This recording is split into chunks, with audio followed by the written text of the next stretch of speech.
Chegamos no piruvato. Esse piruvato ele pode ser oxidado adicionalmente. Qual vai ser o destino do piruvato? Em condições anaeróbicas, o que vai acontecer na levedura? A levedura está consumindo o açúcar presente no suco de uva, produz o piruvato sofre uma descarboxilação, olha lá, sai CO2, vira acetaldeído, e o acetaldeído pode ser transformado em etanol. Legal, só que isso aqui a gente não faz. Então, nós somos mamíferos, mamíferos não fazem fermentação alcoólica. Qual é o tipo de fermentação que a gente faz? É a fermentação lática. O piruvato, ele pode ser transformado em lactato. E isso vai ser muito importante quando a gente fala daquele exercício físico intenso. Aquele atleta de explosão, ele tem os seus músculos trabalhando principalmente ali numa condição de anaerobiose. Ah, mas está indo oxigênio para o músculo dele? Sim, só que vamos entender, é oxigênio em quantidade insuficiente. Por isso que um metabolismo anaeróbico está ocorrendo em paralelo também. Já o maratonista que corre 40 quilômetros, esse cara não. O maratonista está lá com a respiração bem adequada, controlada, ele não dá tudo de si no começo da corrida. Senão, consequentemente, o que vai acontecer? Ele não vai aguentar chegar até o final. Então, estamos chamando atenção agora para os perfis da glicólise. Nós podemos acionar vias mitocondriais a partir do piruvato, que vai ser transformado em acetil-CoA. Esse mecanismo é um mecanismo que depende de oxigênio. Já a via citossólica, em que nós teremos a conversão do piruvato em lactato, não depende da presença de oxigênio. O que a gente vai chamar a atenção? Dois tipos de glicólises: glicólise aeróbica e glicólise anaeróbica. Vamos começar aqui pela glicólise anaeróbica, porque tem menos etapas. Em que compartimento da célula a glicólise anaeróbica está ocorrendo? Apenas no citoplasma. Então, a glicólise anaeróbica é uma via exclusivamente citoplasmática. Por que nós estamos dando ênfase para essa reação? Porque é uma reação que ela ocorre em ausência de oxigênio. Entendamos aqui a ausência de oxigênio como uma questão limitante. A gente não vive sem oxigênio, né, gente? Lembre-se, esse músculo ele está trabalhando numa situação que está levando ele à exaustão. Qual vai ser o produto final da via? A gente começou com a glicose e essa glicose vai até lactato. Piruvato produzido ao final da via glicolítica, ele pode ser convertido em lactato na glicólise anaeróbica.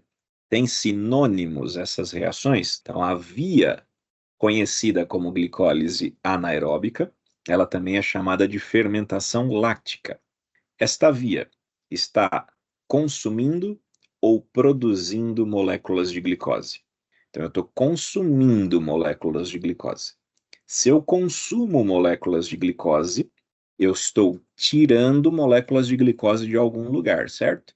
Se eu começo a diminuir a quantidade de glicose dentro da célula, essa célula vai precisar pegar mais glicose de algum lugar. Ela vai ter que tirar mais moléculas de glicose de fora da célula. Então, vai aumentar a taxa de internalização. Se eu tiro mais glicose de fora para colocar dentro da célula, o que é fora da célula?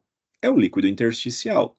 E, indiretamente, é reflexo na concentração de glicose do líquido intersticial, a concentração de moléculas de glicose do sangue. Por essa razão, a gente pode falar que essa via é uma via hipoglicemiante. Toda via hipoglicemiante é uma via que consome moléculas de glicose. Se ela é uma via hipoglicemiante, ela consome moléculas de glicose.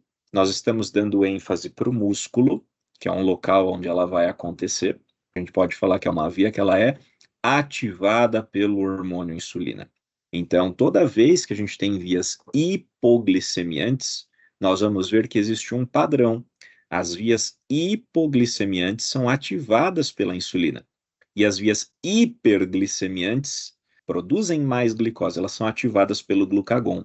em que momento a gente vai ter essa fermentação lática ocorrendo em maior quantidade no nosso organismo, no exercício físico intenso. Entendido isso, vamos agora para a outra contraparte, o que aconteceria em presença de oxigênio. Vamos lá. Agora vamos falar da respiração celular, ou também chamada de glicólise aeróbica. Esta via é uma via que vai acontecer parcialmente no citoplasma e parcialmente na mitocôndria. Para poder acionar os eventos mitocondriais, a gente precisa da presença de oxigênio. Então, eu tenho que ter uma oferta de oxigênio adequada. Um sinônimo desta via também é chamada de respiração celular. Respiração por quê? Porque a gente vai ter como produtos, ao final dessa reação, CO2 e água. Quando a gente pensa naquela equação simplificada que a gente aprende na biologia do ensino médio, C6H12O6, molécula da glicose, mais O2, oxigênio, dando CO2 e água, balanceando-se a estequiometria entre as moléculas presentes. Então, o produto final da respiração celular é gás carbônico e água. Nós estamos consumindo ou produzindo moléculas de glicose nesse processo. Nós estamos consumindo. Então, dessa forma, a gente pode dizer que a via é uma via hipoglicemiante, porque ela tira moléculas de glicose da corrente sanguínea. Toda via que é hipoglicemiante, ela é ativada por qual hormônio? Ela é ativada pelo hormônio insulina.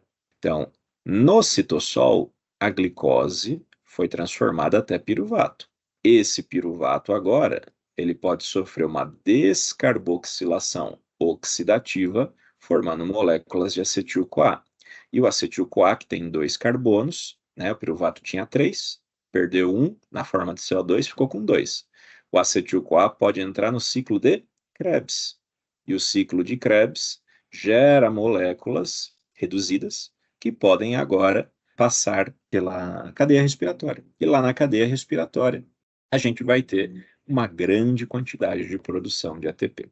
Vamos entender agora o que acontece na interconexão entre os eventos citossólicos e os eventos mitocondriais. O piruvato vai ser transformado em acetil-CoA. Esse acetil-CoA, ele é resultado de uma descarboxilação oxidativa. Olha lá, perdeu um CO2 e perdeu elétrons.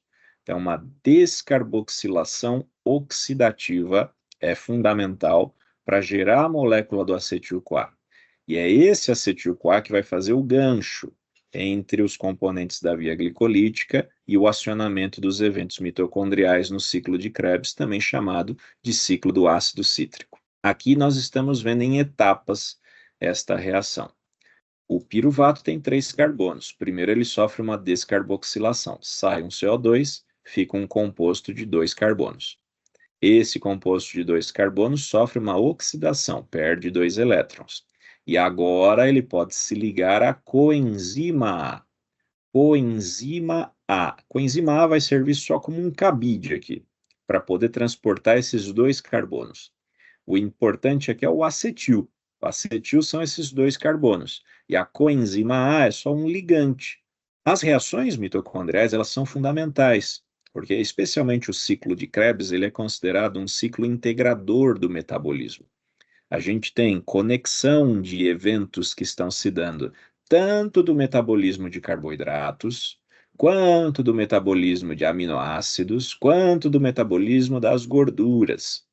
O ciclo de Krebs é um ciclo integrador do metabolismo. Não é à toa que quando a gente olha um mapa metabólico, o ciclo de Krebs ele está sempre no centro do mapa, porque várias vias convergem em direção a ele. Ele é um ciclo de preenchimento, ele fornece substratos para outras vias bioquímicas. E agora que nós estamos falando do metabolismo energético, ele também é um ponto importante do metabolismo energético. Afinal de contas, a partir do ciclo de Krebs, nós vamos gerar uma grande quantidade de substratos que vão acionar a cadeia respiratória e a fosforilação oxidativa, onde a gente tem a maior produção de ATP na célula. Vamos olhar o ciclo de Krebs, um ciclo que assusta muito o estudante Mas, gente, é um ciclo. Se é um ciclo, significa que ao começar num ponto, a gente termina no mesmo ponto. Um ciclo de reações é como se fosse um relógio. Se a gente começa no meio-dia, a gente vai voltar no meio-dia em algum momento. Então, poderíamos começar explicando o ciclo de Krebs de qualquer local, mas convém a gente falar da entrada daquele acetil. Então, o acetil-CoA, lembre-se que a coenzima A só está carregando aqueles dois carbonos. Esses dois carbonos, eles vão entrar no ciclo de Krebs e vão se juntar com uma molécula prévia que tem 4 carbonos. 4 carbonos mais 2 carbonos vai dar 6 carbonos. O que vai acontecer com esses 6 carbonos? Vão sofrer uma descarboxilação. Então sai um CO2. CO2 tem um carbono. Se eu tinha 6 e perdi um, fico com 5. 5 carbonos agora vão sofrer uma outra descarboxilação. Vai sair mais um CO2.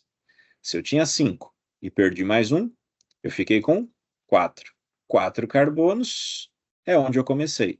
Então, veja, entram 2 carbonos, saem 2 carbonos na forma de CO2.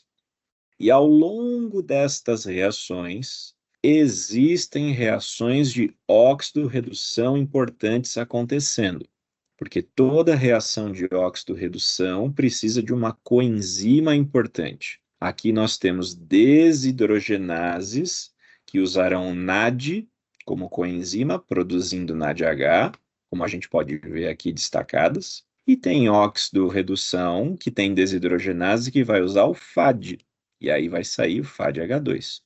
Uma reação aqui destacada, ela está liberando GTP. GTP é um primo do ATP aqui, vamos chamar a atenção, só mudou a base nitrogenada. Um tem adenina, outro tem guanina. Então, GTP é o equivalente de um ATP. Então, se está saindo o GTP no processo, quer dizer que também está produzindo energia, ok? É o equivalente de um ATP aqui. Agora que a gente entendeu a visão geral do ciclo, vamos olhar o ciclo de forma mais detalhada. Então, tudo começa com a entrada do acetil-CoA. O acetil-CoA tem 2 carbonos, ó, um carbono aqui e outro carbono aqui. O acetil-CoA vai se condensar com o oxaloacetato. O oxaloacetato tem 4 carbonos, ó, 1, 2, 3, 4 carbonos. O oxaloacetato é um ácido carboxílico, na verdade, dicarboxílico. Por isso que a gente fala o ciclo do ácido cítrico ou ciclo dos ácidos tricarboxílicos. A gente já vai entender daqui a pouquinho, assim que a gente chegar aqui no citrato. Então, o acetil-CoA, ao se condensar com o oxaloacetato, virou citrato. Olha quantas carboxilas o citrato tem. 1, 2, 3.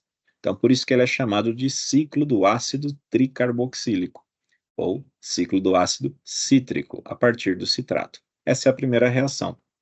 Uma molécula de 2 carbonos condensou-se com uma molécula de 4 carbonos, formando uma molécula de 6 carbonos. Lembre-se que a coenzima A, ela só estava servindo como um carreador. Então, ela trouxe esses 2 carbonos e, ó, saiu da reação. Ela pode ser reutilizada no processo para uma outra reação, mas ela não participa do ciclo de Krebs em si. Ela só trouxe aqueles 2 carbonos, ó, tá aqui, 2 carbonos são para você, foi embora. Vou aproveitar aqui para participar de outras reações. Então, citrato sintase é a enzima que catalisa essa primeira reação. Condensação do acetil-CoA com oxaloacetato, gerando citrato. O citrato agora, ele vai ser transformado em isocitrato. Então, citrato vai virar isocitrato. O que difere o citrato do isocitrato? É a posição de uma hidroxila. Então, repare que o citrato tem uma hidroxila aqui, o isocitrato tem uma hidroxila acolá. Então, a enzima aconitase, ela vai fazer esse serviço em 2 tempos. Então, primeiro ela tira uma molécula de água, depois ela introduz uma molécula de água para mudar a posição da hidroxila. Então, ajustei a molécula, mas eu continuo com a mesma quantidade de carbonos. Tinha 6, continua com 6 carbonos. O isocitrato agora, ele vai passar por uma reação de desidrogenação. E quem catalisa reações de desidrogenação são desidrogenases. Desidrogenases são enzimas importantes em reações de óxido-redução. Então, repare o seguinte, nessa desidrogenação que vai acontecer, eu estou tirando hidrogênios, alguém tem que receber esses hidrogênios. Quem vai ser a molécula que vai receber é o NAD. Então, como é uma óxido-redução, o NAD+, vai virar NADH.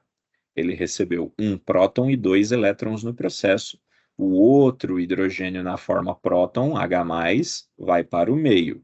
Então, o isocitrato virou alfa-cetoglutarato. O alfa-cetoglutarato tem 5 carbonos, o isocitrato tinha 6. Então, significa que ao longo dessa reação também saiu um CO2, como nós havíamos visto de forma esquemática na representação do ciclo. O alfa-cetoglutarato agora é o substrato para a próxima reação. E a próxima reação também é uma reação de óxido-redução.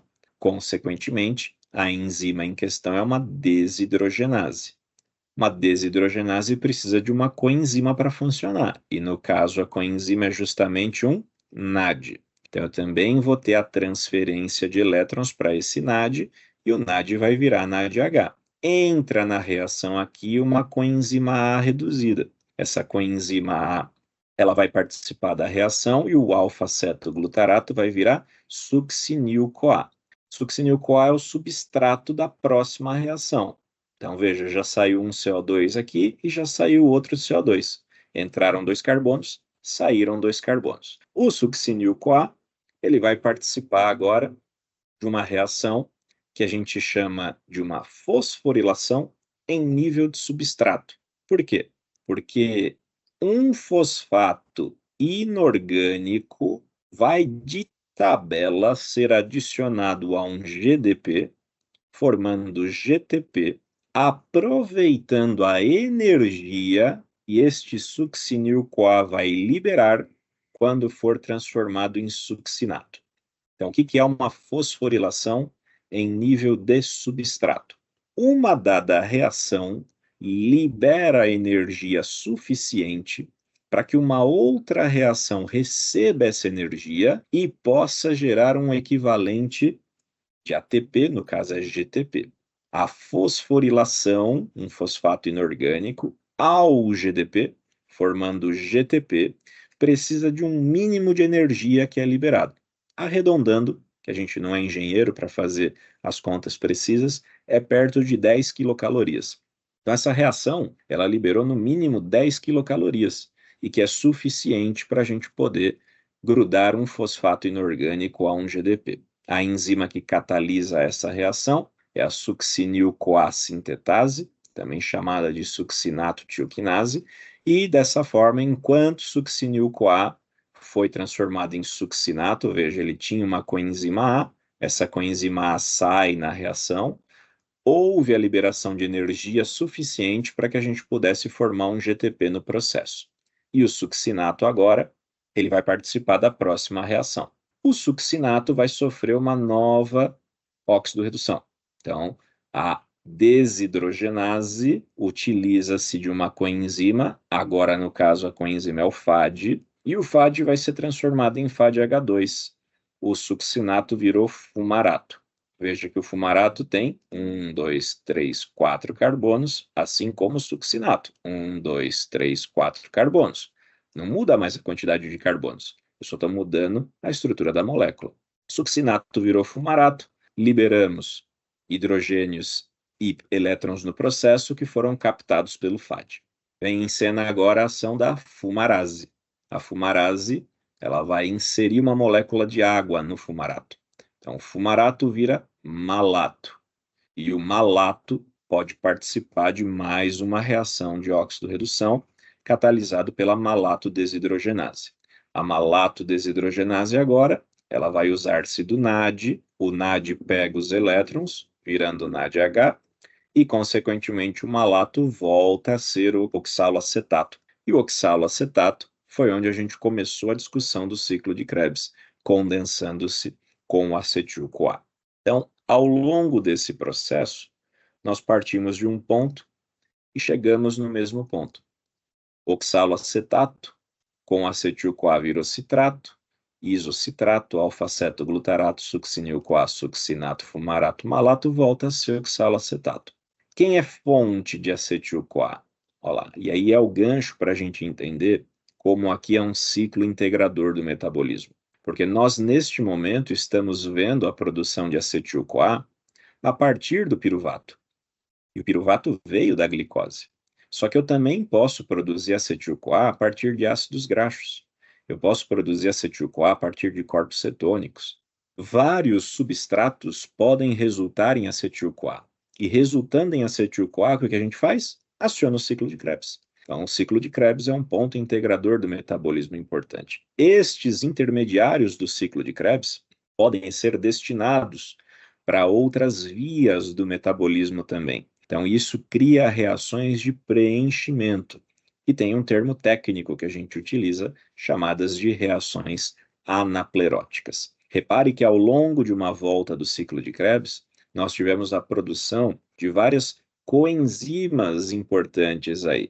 O NADH, o FADH2, que poderão acionar eventos da cadeia respiratória.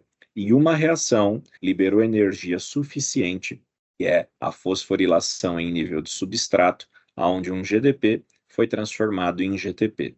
Então, uma única volta do ciclo de Krebs sozinha já produziu o equivalente de um ATP, mas ainda poderá produzir mais energia quando a gente se utilizar destas moléculas NADH e FADH2. Ao longo de todo esse processo, nós também temos regulação acontecendo. Onde é que estão os pontos de regulação mais importantes do ciclo de Krebs? Nas desidrogenases. E como muitas das etapas eram catalisadas por desidrogenases, nós vamos chamar a atenção para a mais importante. A mais importante é esta daqui, isocitrato desidrogenase. É a enzima que catalisa a reação de isocitrato alfa-cetoglutarato.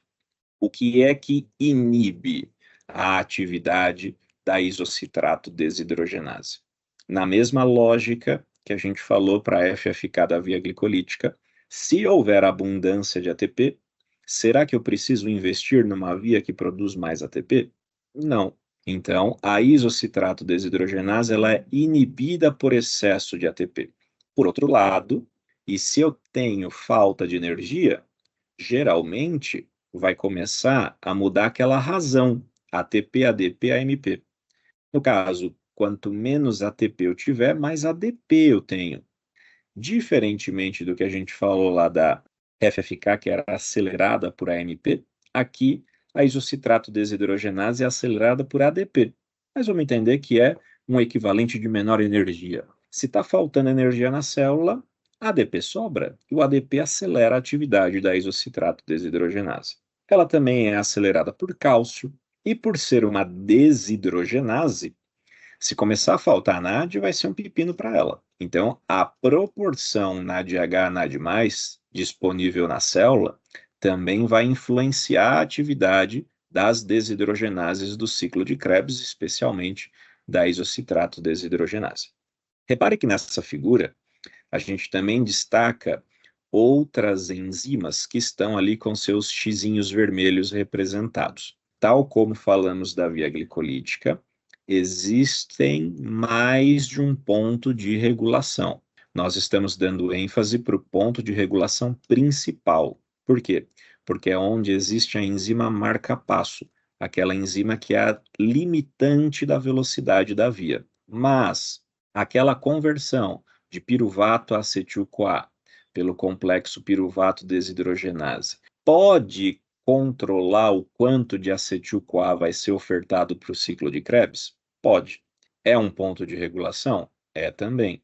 A ação da citrato-sintase, que junta o acetil-CoA com o oxalacetato, pode limitar a oferta de citrato e, consequentemente, limitando a oferta de citrato, eu seguro o ciclo dali para frente? Pode também. Então, repare que existem mais pontos de regulação, mas nós, de novo, damos ênfase para o principal. Então, falamos do ciclo de Krebs, vimos que o ciclo de Krebs é um ciclo importante do metabolismo, porque ele integra o metabolismo de carboidratos, de lipídios, de proteínas, Todo mundo pode resultar em produção de acetil-CoA. Além disso, os intermediários do ciclo de Krebs, eles contribuem com as reações anapleróticas do metabolismo, ou seja, eles podem ser destinados para outras reações bioquímicas, preenchendo lacunas necessárias conforme o momento. Então, um exemplo bastante importante que a gente vai chamar a atenção é usar-se aqui do oxaloacetato. O oxaloacetato é um dos intermediários do ciclo de Krebs. E o oxaloacetato, ele pode ser transformado em fosfenolpiruvato. E aí você lembra que o fosfenolpiruvato era quem dava origem ao piruvato. Você fala, bom, piruvato virava acetil-CoA. O acetil-CoA entrava no ciclo de Krebs. Para que eu vou usar do oxaloacetato e transformar ele em fosfenolpiruvato? Depende da situação. Suponha que você esteja numa abundância energética. Está sobrando ATP na célula. Se está sobrando ATP na célula, será que eu preciso continuar incentivando o ciclo de Krebs a continuar? Será que eu não posso destinar o excedente de algumas dessas moléculas para outras rotas do metabolismo? Se eu começo a ficar numa condição de jejum prolongado, será que não seria pertinente, se a célula assim o fizer, como é o caso dos hepatócitos, eu poder começar a destinar moléculas de glicose para a circulação? E se eu precisar destinar moléculas de glicose para a circulação, das duas, uma. Enquanto o fígado, eu posso degradar o glicogênio, liberando moléculas de glicose, mas esse estoque é finito, chega uma hora que ele acaba, talvez eu precise produzir novas moléculas de glicose. E olha que legal. Para produzir novas moléculas de glicose, eu posso começar aqui, usando-se do oxaloacetato, produzindo fosfenolpiruvato, e o fosfenolpiruvato pode seguir o caminho reversível da via glicolítica. Não é exatamente o inverso, mas é um reverso em direção às moléculas de glicose. Então, reações anapleróticas são reações de preenchimento. Vamos agora entender os destinos daquelas moléculas que estavam reduzidas a partir do ciclo de Krebs. Estamos falando das moléculas de NADH e das moléculas de FADH2. O que a gente vai fazer com esses transportadores de elétrons? Transportadores de elétrons podem passar os elétrons à frente, como se fosse aquela brincadeira de criança de batata quente. Alguém tem que passar o elétron para um outro, e esse outro passa adiante, esse outro passa adiante, até que alguém morre no fim da brincadeira. Quem é que vai morrer com os elétrons na cadeia respiratória? O oxigênio. Então, o oxigênio é o aceptor final de elétrons na cadeia respiratória. Até chegar no oxigênio, esses elétrons vão sendo passados entre moléculas. E nesse processo, por conta do potencial redox, essa diferença energética das reações de óxido-redução, a gente pode acoplar as reações, processos que podem vir a produzir energia como consequência do transporte de elétrons que acontecem entre essas moléculas. Nós podemos acoplar a transferência de energia a reações de síntese, ADP, mais fosfato inorgânico, virando ATP no processo. Vamos entender como é que se dá esse conjunto de reações da cadeia transportadora de elétrons e da fosforilação oxidativa. Então, na cadeia transportadora de elétrons, nós temos 4 complexos importantes, chamados de complexo 1, complexo 2, complexo 3 e complexo 4. Os complexos 1, 3 e 4, eles são proteínas integrais de membrana. Em outras palavras, eles estão inseridos na bicamada fosfolipídica e cruzam de um lado para o outro. Onde nós estamos? Então, nós estamos no ambiente entre a matriz mitocondrial e o espaço intermembranas da mitocôndria. Então, isso significa que essa bicamada fosfolipídica, ela é justamente a membrana mitocondrial interna. A membrana mitocondrial interna é aquela que limita o espaço entre membranas e a matriz mitocondrial, que é o que está lá mais ao centro. O ciclo de Krebs, ele está ocorrendo aonde? Lá na matriz mitocondrial. A cadeia respiratória vai acontecer aonde? Nas cristas mitocondriais. E as cristas mitocondriais são justamente aquelas áreas de invaginação da membrana mitocondrial interna. Então, olha o que acontece. O complexo 1, o complexo 3 e o complexo 4 são proteínas integrais de membrana presentes na membrana mitocondrial interna. Eles podem receber os elétrons. Tanto NADH quanto FADH2, eles vão doar elétrons para alguns componentes da cadeia respiratória. Então, o NADH, ele vai doar os elétrons sempre para o complexo 1. Ele volta a ser NAD. Voltou a ser o NAD+, ele é reutilizado. Ele participa de outras reações de óxido-redução que estão ocorrendo lá. Então, o NADH, ele sempre vai doar os seus elétrons para o complexo 1.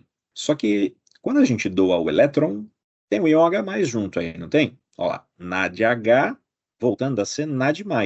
Então, quer dizer que 2 elétrons foram passados e um íon H+, foi liberado no meio.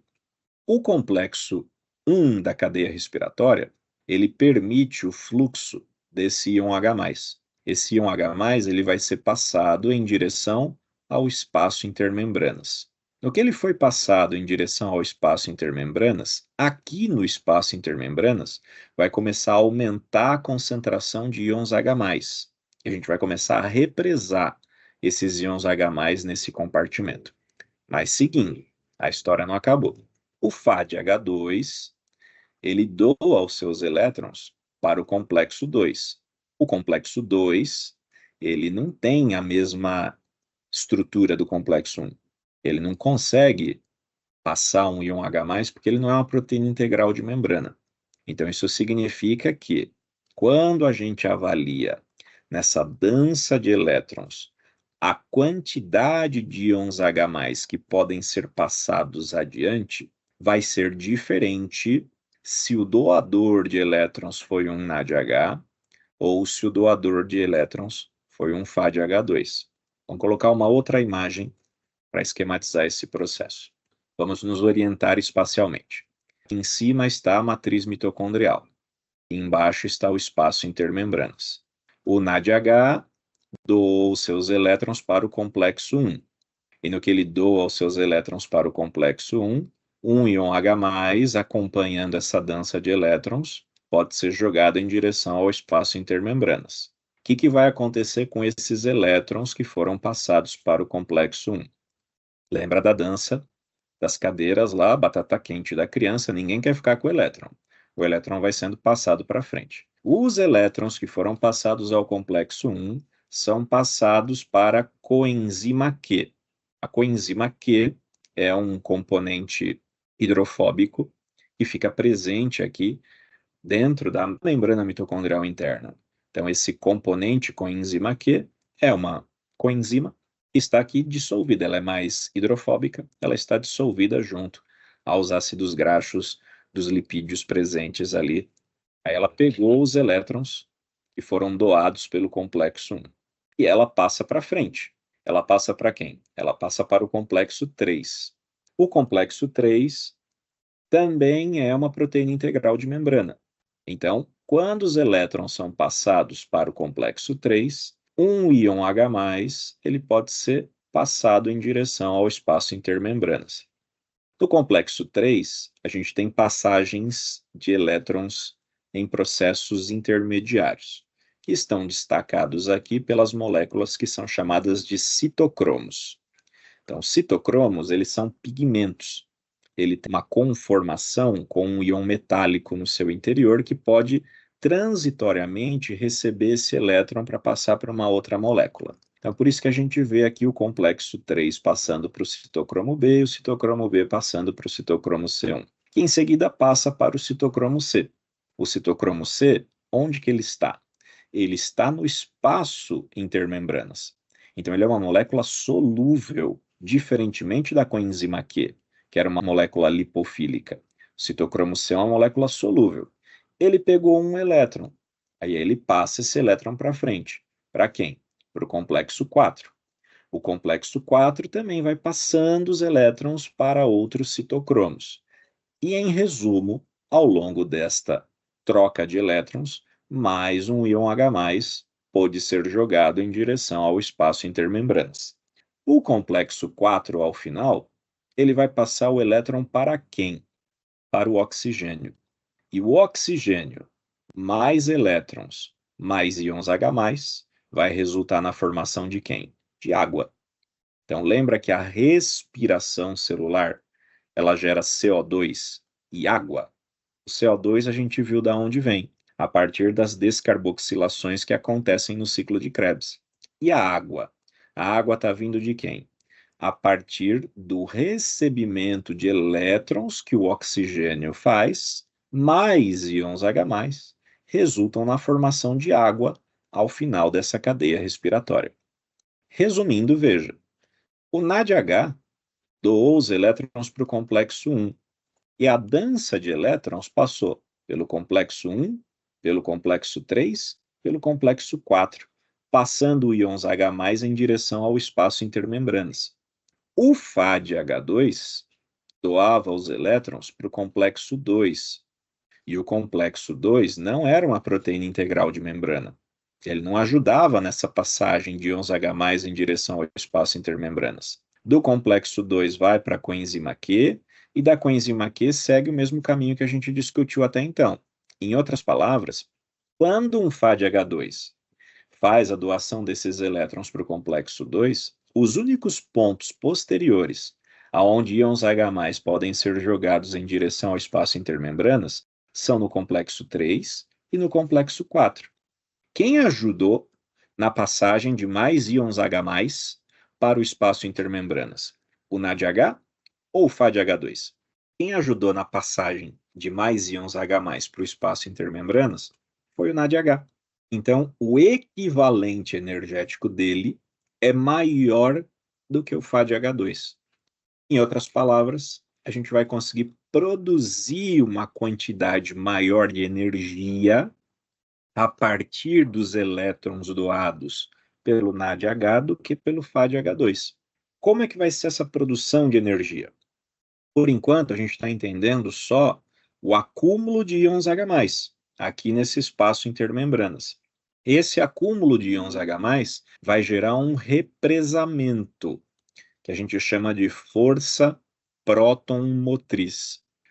Quanto mais H+ eu coloco nesse ambiente do espaço intermembranas, mais eu vou poder agir sobre um outro complexo. Então, nós chamamos a atenção aqui para os complexos 1, 2, 3 e 4. Agora, chegou o momento da gente chamar a atenção para o complexo 5.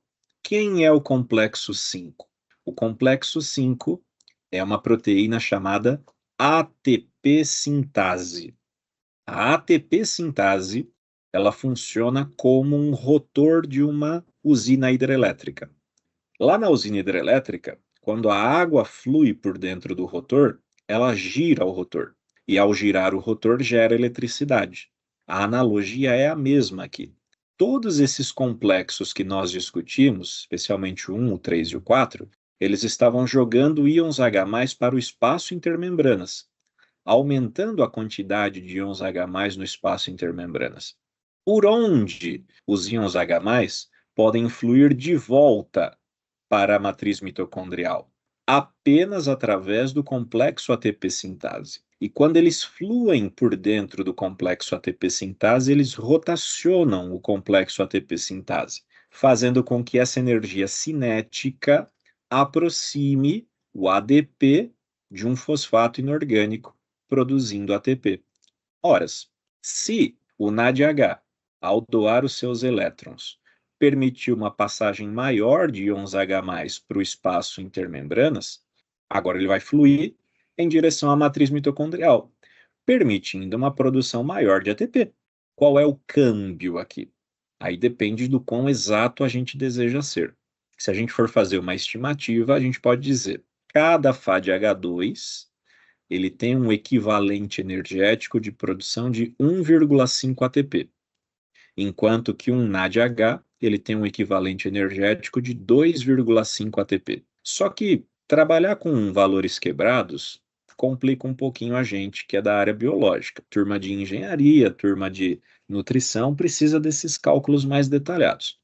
a gente vai fazer uma aproximação aqui que não mudem muito o nosso resultado final. Então a gente vai falar 1 NADH é o equivalente energético de 3 ATPs. Isso é um arredondamento. Arredondamos 2,5 para 3. E 1 FADH2, ele tem um equivalente energético para a produção de 2 ATPs. Arredondamos 1,5 para 2. Então veja que a partir do NADH a gente consegue produzir quase que um ATP a mais em relação aos elétrons doados pelo FADH2. E isso explica a cadeia respiratória. Dessa forma, quando a gente pega a glicólise aeróbica inteira, que vai desde a glicose até o piruvato, piruvato acetil-CoA, o acetil-CoA acionando o ciclo de Krebs, e a gente contabiliza todos os NADH do processo, todos os FADH do processo, todos os ATPs e GTPs do processo e transforma isso em equivalentes de ATP, a gente chega em uma quantidade relativamente alta, dependendo do quão exato a gente é nessa conversão do câmbio, né? Se a gente leva em conta 1,5, 2,5, 3, 2, essa conta ela varia de 36 a 40 ATPs no processo. Então veja que uma quantidade relativamente alta que a gente pode fazer a partir de uma única molécula de glicose inicial. O metabolismo aeróbico, ele tem um saldo resultante muito maior do que o metabolismo anaeróbico. Porque no metabolismo anaeróbico, que envolvia só as vias citossólicas, nós vimos que não dava para produzir uma abundância de energia. Nós investimos 2, ganhamos 4, o saldo era 2 e acabou. Então nós estamos produzindo quase que 20 vezes mais energia no metabolismo aeróbico em relação ao anaeróbico. Com isso, a gente percorreu o aspecto da glicólise aeróbica.